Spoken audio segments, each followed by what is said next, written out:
LSU wrapped up another week of spring football, and there was one consistent theme from Brian Kelly after practice. We'll tell you what it is next. It's Locked on LSU. Let's go.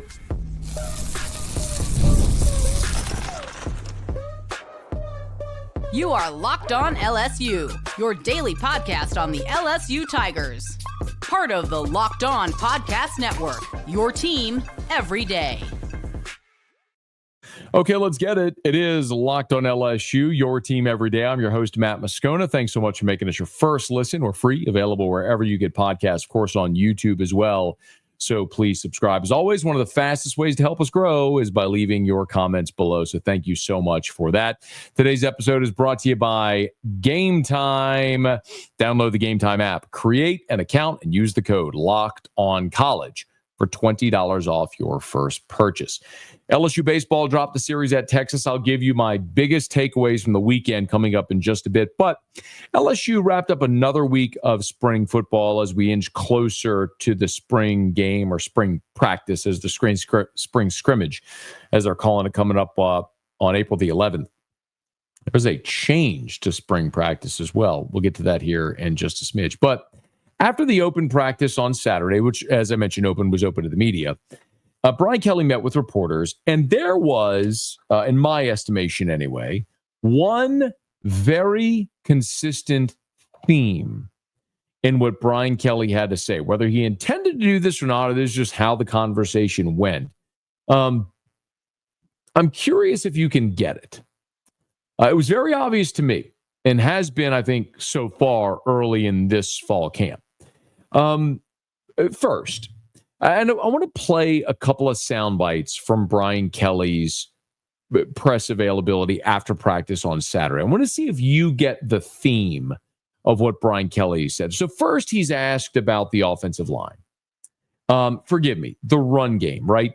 A year ago, LSU, if you forgot, was 100. I wrote it down. Was 107th in the country in rushing offense, dead last in the SEC. 116 yards per game. Now, if there's any solace, 15th in the SEC was Georgia. They were 102nd nationally, and they made the college football playoff. I digress. Remember, early in that season, Will Campbell very declaratively said, "We are going. Write it down. We are going to run the football." Talked about going to Vegas to play USC. So we're not going there for a trip. We're going to punch somebody in the mouth. Going to get a fist fight is what he said. Remember. Brian Kelly was asked on Saturday why the run game struggled so much in 2024. Give a listen. We're playing young backs that we're learning. Josh certainly was a veteran for us. But, Emory went down with the knee in camp. And Josh became, he couldn't be the only guy. So we had to play some younger players, and they were learning. From an offensive line standpoint, we had, I think more than anything else, the opportunity to be successful there. But it's about committing to it. And I think there's just much more of a commitment to it in everything that we're doing, from, Alex, who's the run game coordinator, to Coach Sloan, seeing the importance of what we need to be physical up front. I think it's just a mindset that we lacked at times last year that we've really worked hard at building in January. Okay. A mindset. First little tidbit. Now, I mentioned Alex, right? So Alex is Alex Atkins, the new tight ends coach, but also running game coordinator. Remember, Alex Atkins is one of the best offensive line coaches in college football. He was Florida State's offensive line coach, was promoted to Florida State's offensive coordinator. Their season completely fell apart this year. Someone had to be the fall guy. It was Alex Atkins. LSU's like, yes, we will hire you to be our tight ends coach. Fine. But really, he's the running game coordinator. But when I go to practice and you look at Alex Atkins working with the tight ends, they ain't working on pass catching.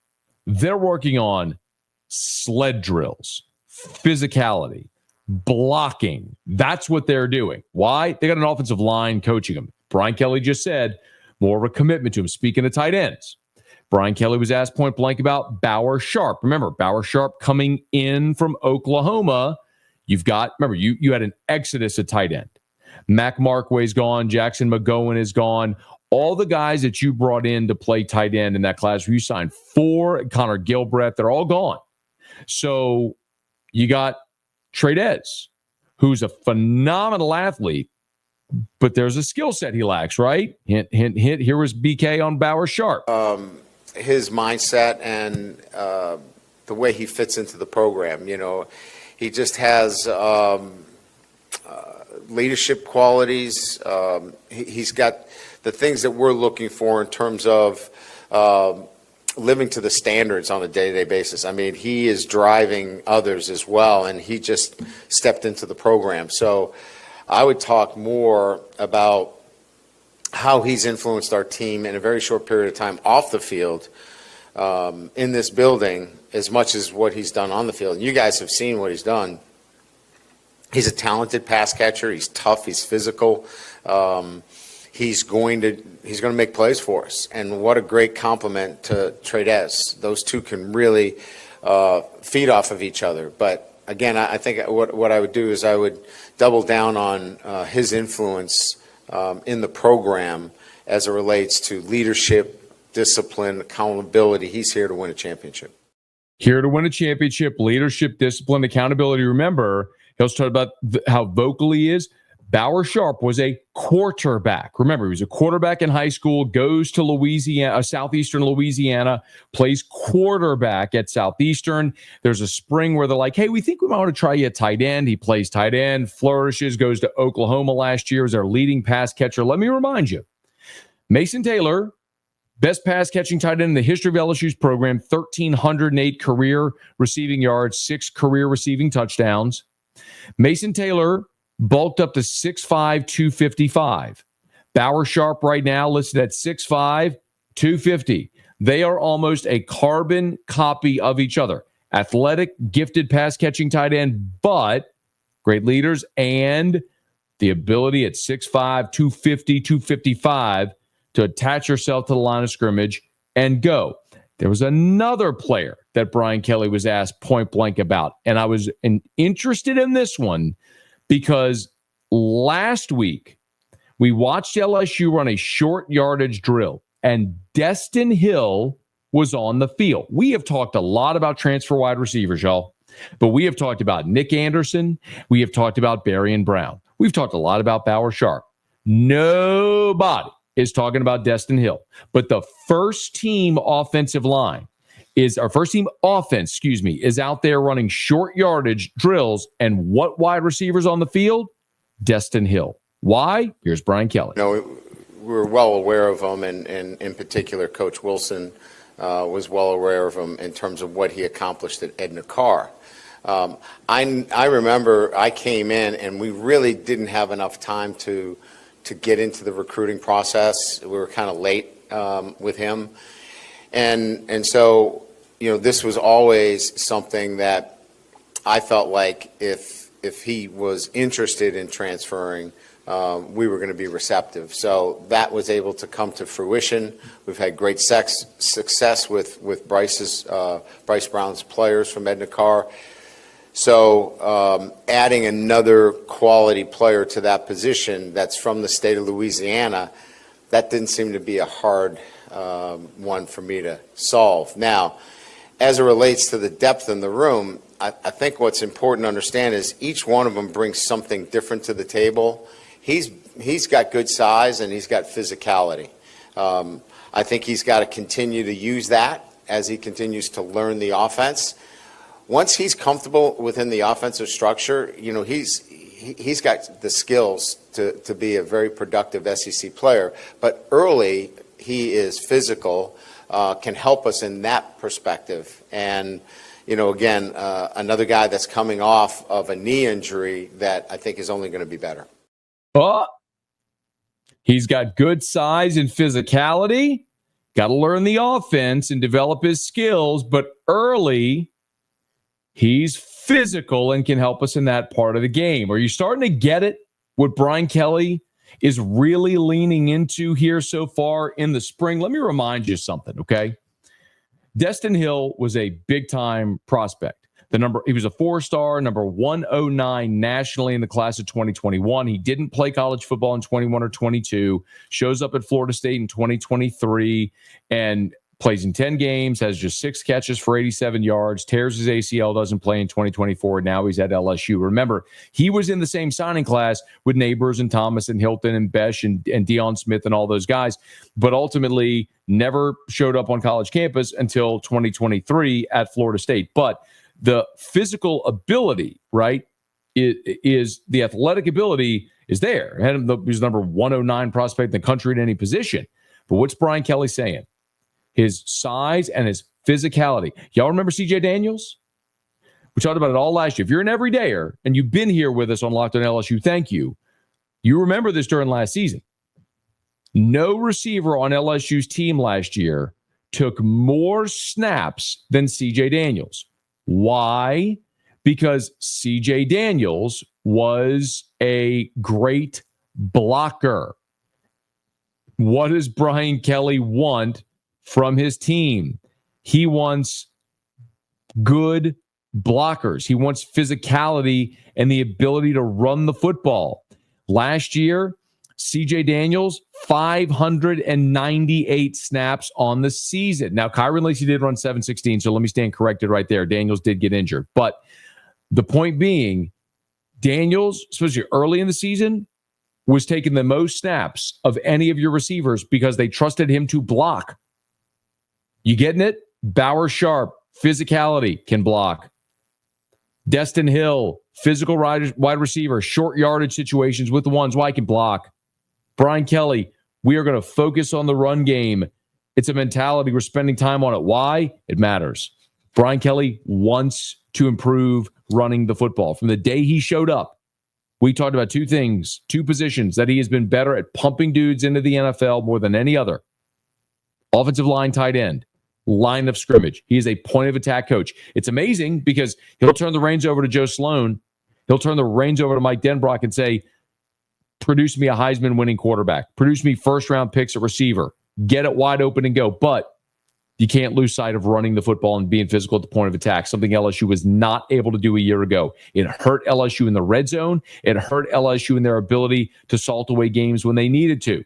It's something they're very clearly looking to change in the early going. A big part of that as well is the offensive line. And there was a big reinforcement that showed up at practice over the weekend. I want to talk about him next. It's Locked On LSU, your team every day. Daylight savings snuck up on us again. And if you're feeling that lost hour of sleep, 5-Hour Energy has your back. The extra sunshine means more time for fun, but sometimes you need a little boost to power through. Whether you're staying up late to watch the NCAA tournament or LSU baseball, if you're squeezing in a round of golf after work, or just trying to keep up with your busy day, 5-Hour Energy gives you that quick, refreshing pick-me-up whenever you need it. Hey, look, basketball madness is here, y'all. You staying up late watching all the NCAA tournament action? 5-Hour Energy can help keep you up the next day. So head to 5hourenergy.com. You'll find more than 15 flavors to choose from, including watermelon, blue raspberry, peach mango. You can even build your own 12-pack or 24-pack delivered right to your door. And if you need one now, grab a 5-Hour Energy shot at your local grocery or convenience store. They're everywhere. Stock up today and stay energized with 5-Hour Energy. So Brian Kelly, very clearly, I guess you get it now, is focused on physicality here in fall camp. And maybe the biggest additions so far in fall camp came on Saturday when Josh Thompson showed up. So Josh Thompson, remember, was a massive portal get for LSU out of Northwestern, a guy that everybody was looking for offensive linemen in the portal wanted, a guy that started each of the last 2 years at Northwestern, both at left tackle and at offensive guard. He started on both sides of the line of scrimmage. Northwestern's on a quarter system, so we told you that news, and we actually broke it over at LouisianaSports.net when a lot of people were wondering where Josh Thompson was. So they're on a quarter system, so they finished on Friday. And so Saturday, Josh Thompson was at LSU, a full participant in practice. So that was great to see. He was running with the second team at right tackle. Now, that's significant because, remember, as we've said here for a while now, this coaching staff would love to see Josh Thompson win one of the starting tackle jobs. Now, If he gets beaten out, like if Weston Davis, former 5-star, is just a stud and wins the job, awesome if it happens that way. But you brought Josh Thompson in and Braylon Moore in for a reason. You're losing 4 starters on the offensive line. You're losing more than 100 combined games played among the 4 players that are lost. So you're looking at guys right now in Moore and Thompson that are the only really experienced offensive linemen on your team. And ideally, Braylon Moore wins the starting center job and Josh Thompson wins the starting right tackle job. And if they get beat out, it's because a stud player beat them. And that means you got a great young guy that's going to hold down that job. But if they need, you would love to see Weston Davis win the tackle job and have Josh Thompson play at guard. But if they need to kick him out and play tackle, they will.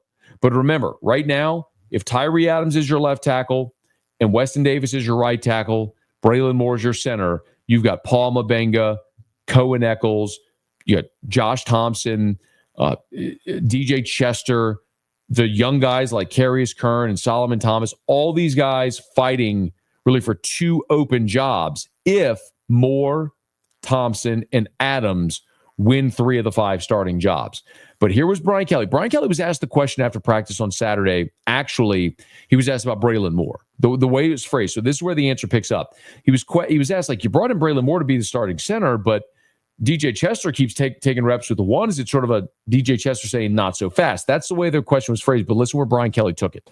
Well, it's competitive. We brought in Josh Thompson, and everyone else is saying not so fast either. So, there's competitive battles throughout that entire front. And as I kind of mentioned last time I was with you, we had another rotation in there today. And so, look, I know our guys feel the competition, and I think when you create that kind of competition, it only brings out the best in you. It's going to bring out the best in DJ. It's going to bring out the best in Paul, Tyree, Weston. All of those guys are in a position where nothing's taken for granted. There's not like this. There's no Will Campbell out there, right? Where there's no question about who your starting left tackle is. They got to make progress every day. And so this is just a different year. And in this year, there's going to be intense competition for those 5 positions all year. And it's not going to get to a certain date and go, well, there's no competition anymore. We have more than 5 guys that can play in the SEC up there. So the pressure will be on each and every week. I love that, man. And when you start to chart this out about the amount of players that LSU has right now that feel capable and are vying for spots, just look at it this way. If the ones right now, again, just take this as a hypothetical based on what they did Saturday. Your left tackle is Tyree Adams. Your left guard's Paul Mabenga. Your center is DJ Chester.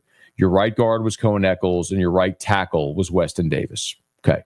Just where you are now. Long way to go. Your twos, left to right. Carius Kern, freak show 5-star interior offensive lineman playing left tackle. Solomon Thomas, left guard, 5-star interior lineman. Braylon Moore, your transfer from Virginia Tech. Bo Bordelon at right guard, a veteran player who's taking reps with the ones as well. And then Josh Thompson, the transfer coming in from Northwestern at his first practice on Friday. 10 guys I just mentioned. And literally, if any of the 10, any combination of those 10 started against Clemson week 1, I wouldn't be surprised. Maybe I would be a smidge surprised if Kern or Thomas, either the 2 freshmen, were true freshmen, were starting against Clemson. But outside of that, any of the other 8, Tyree Adams, Paul Mabenga, DJ Chester, Cohen Eccles, Weston Davis, Braylon Moore, Bo Bordelon, Josh Thompson, whatever combination of those 8 start against Clemson in the opener, it wouldn't necessarily shock me, however that may go. One more thing Brian Kelly said that was sort of newsy is that they're changing the spring practice schedule. typically spring ends with the spring game. Well, we know already that they're not going to have a traditional spring game. It's going to be a spring practice in Tiger Stadium, open to the public. They'll do situational stuff. And Brian Kelly explained why. He wanted to have a full practice where they could work on situational stuff, maximize their work, and also not take the 14th practice to prep for the spring game, essentially wasting 2 practices where they wouldn't be able to maximize their time. Whatever. What Brian Kelly announced on Saturdays, they're actually taking the 2 practices the week before the spring game and moving them after the spring game. And there might be a little ulterior motive. Elongating, taking more time with the team, taking all of our, I guess you would say, maximum allotted time of 34 days to get those practices in. There's a reason for making the change right now? Well, is it? The portal opens that week? Huh. I didn't know that. You guys can decide what that means. But for us, it was we're going on spring break that Friday, and I didn't want a distracted group on that Friday. And then we come back, and we had 4 practices in that final week, thinking that we were going to be in a game mode situation. So let's have 4 practices like we would during the year. But we're not in that mode. So we'll take that Monday away, which, same old deal. Who really thinks they're going to be their best coming out of spring break on that Monday? So now we recoup those 2 days on the back end and have 2 really solid practice days the following week. So LSU's spring game, quote unquote, Saturday, April the 12th. Brian Kelly's taken the 2 practices before, moving it the week after to the Tuesday, Thursday. The Tuesday, Thursday are the 15th and the 17th of April. The transfer portal window, as you heard Brian Kelly slyly saying there, opens on the 16th. The portal window is the 16th through the 25th. So LSU will still be in spring practice when the transfer portal window opens on Wednesday. They'll have their final spring practice on Thursday. So you'll have a much better sense, if you're Brian Kelly and LSU, of who's with you and who's against you when that portal window opens on the 16th. Maybe a little incentive to keep some guys around a little longer. Anyway, see how it all goes. Tigers will be back on the practice field this week. As we have more updates, we'll certainly pass them along to you. The baseball Tigers drop the series at Texas. I'll give you my big takeaways to wrap up next. Locked in LSU, your team every day. Imagine watching your favorite team live, feeling the energy of the crowd, witnessing unforgettable moments. There's nothing like experiencing a big game in person. Getting tickets shouldn't be stressful. That's where Gametime comes in, making it easier than ever to grab last-minute seats at unbeatable prices. Remember Gametime Picks? It's curation that makes it easier to find better value for tickets to sports or comedy or music or theater. You got to check it out. Check out the Gametime app. Amazing deals on huge matchups from NCAA tournament or any event you want to attend. Also, I love the lowest price guarantee. Gametime will credit you 110% of the difference if you find cheaper tickets. So find out more at Gametime. Take the guesswork out of buying tickets with Gametime. Download the Gametime app, create an account, use the code LOCKEDONCollege for $20 off your first purchase. That's LOCKEDONCOLLEGE for $20 off. Download Gametime today. Last minute tickets, lowest prices guaranteed. The NCAA tournament is here, and so is the Bracket Breakdown. Locked On Podcast Network and Amazon Fire TV channels are teaming up to deliver NCAA tournament coverage like never before. Watch studio shows featuring former players and Locked On's local experts as they guide you through every upset, buzzer beater, and bracket matchup. Stream it all for free on Amazon Fire TV channel. Search Bracket Breakdown to see it all for free. It's your team every day.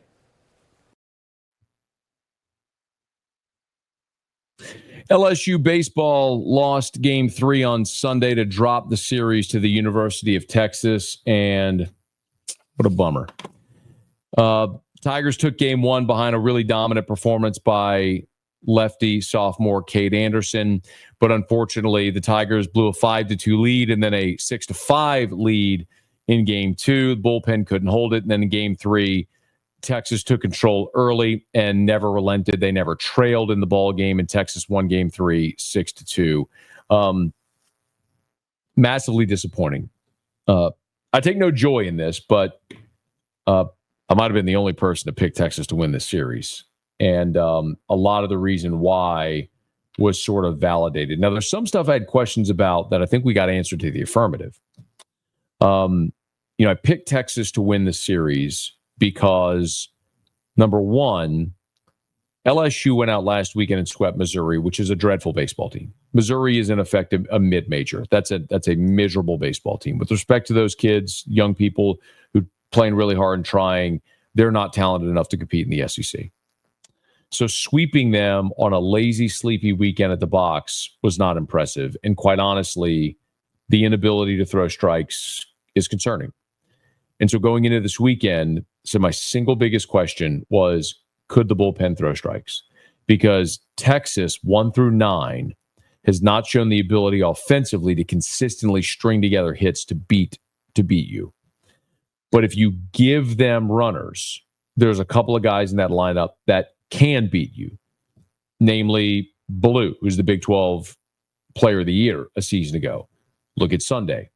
Chase Shores in the 4th, walks a guy, Blue comes up, 2-run homer. One of the 2 guys in the lineup that can really hurt you bad, you walk the guy before him, comes home. Could also look at the very first batter of the game on Sunday. Chase Shores walked the very first batter of the game. You allowed 1 run in the first inning. That leadoff walk came around to score.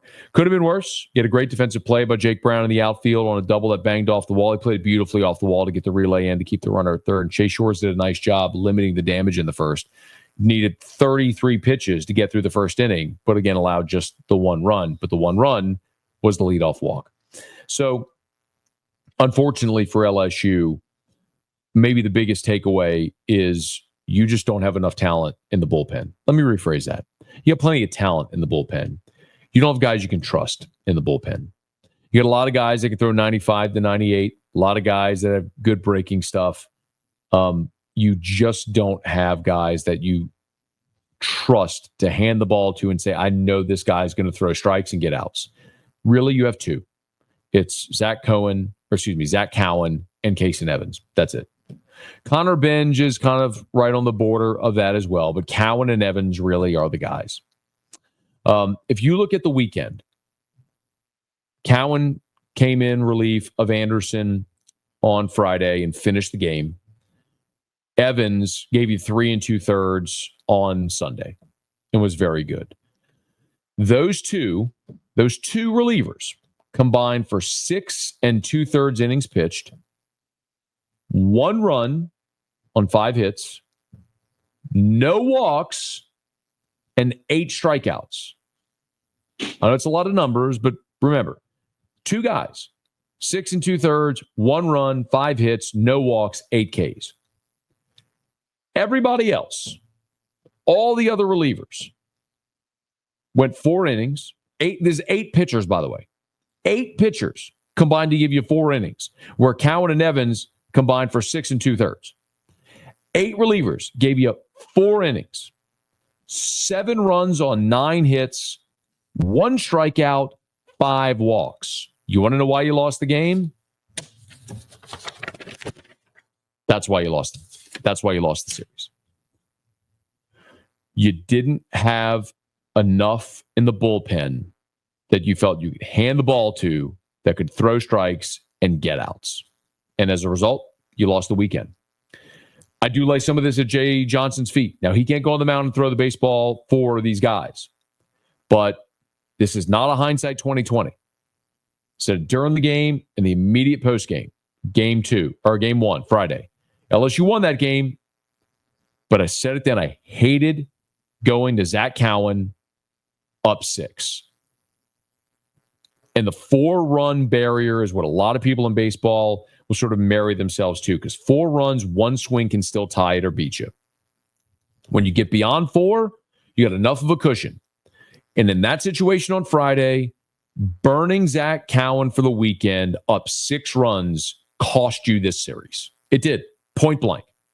Because when you were up 5-2 in game 2, you could have gone to Zach Cowan to get you 3 innings and get you to Case and Evans to finish it. You could have gone Ines and Cowan Evans in one game 2 and won the weekend and then let the chips fall where they may on Sunday. But you didn't have them available. And instead, you had to parade 8 different relievers out there in game 2, and it cost you because you didn't have anybody that could consistently throw strikes and get outs. And that's on Jay Johnson. Listen, he's a great coach. He's won a national championship. He's way smarter than me. There's way more, like, this isn't even debatable. And there's many different theories. And I understand what Jay was doing. He was thinking, let me finish game 1 with Cowan, so I've only used 2 pitchers. And now I got to find a way to win one game with everybody else I got.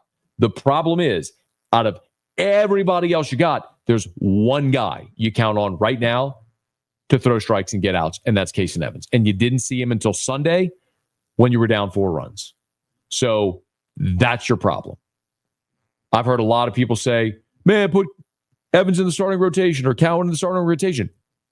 Do that, then you have nobody in your bullpen.